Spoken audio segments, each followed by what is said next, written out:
নদিয়া রানাঘাটের ডন সবাই তটস্থ থাকে তিনি রাস্তায় নামলেই। না, তিনি কাউকে ভয় দেখান না, তাকে দেখে সবাই ভয় পান। শিশু থেকে বৃদ্ধ, সাধারণ মানুষ থেকে গাড়ির চালক ভয়ে তটস্থ থাকেন। যত বড় ভিআইপি হন না কেন, ভোলার কাছে তাদের কোনো গুরুত্ব নেই। সেই ভিআইপি, সে তার জায়গা থেকে সরে না।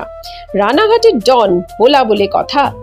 আর কোনো দোকান বা বাড়ির সামনে আসলেই আগে কাজ ফেলে হপ্তা তার জন্য রেডি থাকে। নাম তার ভোলা, তিনি রানাঘাটের ডন নামে পরিচিত। তার নেই চাহিদা, সাধারণ মানুষ তার ভয় ভক্তিতে তার হপ্তা প্রতিদিন দিয়ে চলেন। ভোলা ডন কিন্তু এই নিয়ে কোনো মাথা ব্যথা নেই, শুধু একবার দূর থেকে দেখে নেন আর চিন্তা নেই, গেলেই তার কাছে হাজির বান্দা।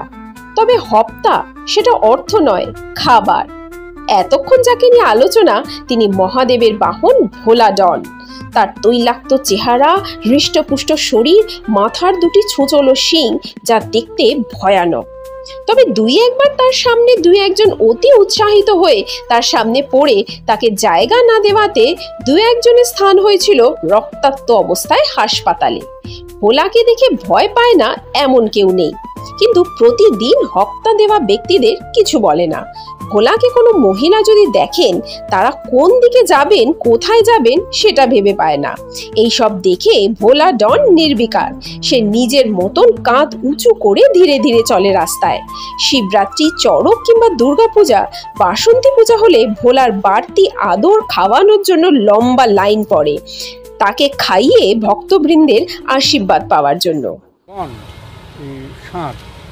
কিভাবে দেখেন? আপনি তো পুজো আর্চা করেন। এখানে ভালোভাবেই দেখা হয়। এখানে যেখানে যায় সেখানে তো খাবার পায় নিশ্চয়ই, এবং লোকজন ভয়ও পায়। ভয় পায় বলতে কাছে গেলে হয়তো সে ভাবে যে আমাকে কোনো কিছু ক্ষতি করতে আসছে, বা সেই জন্যে একটু সিংটা নাড়া দেয়, এইটা। কিন্তু খাওয়া দাওয়া তো পেয়ে যায়। হ্যাঁ, খাওয়া দাওয়া এর কোনো অভাব হয় না, এর কোনো অভাব হয় না, আর অভাব হবেও না। না, হয় না। যেখানে দেয় আমি দেখেছি কিছু না কিছু দেয়, ভালোবেসেও দেয়। ভালোবেসেও দেয়। কি নাম আপনার? বিশ্বরূপ মুখার্জি। খাবি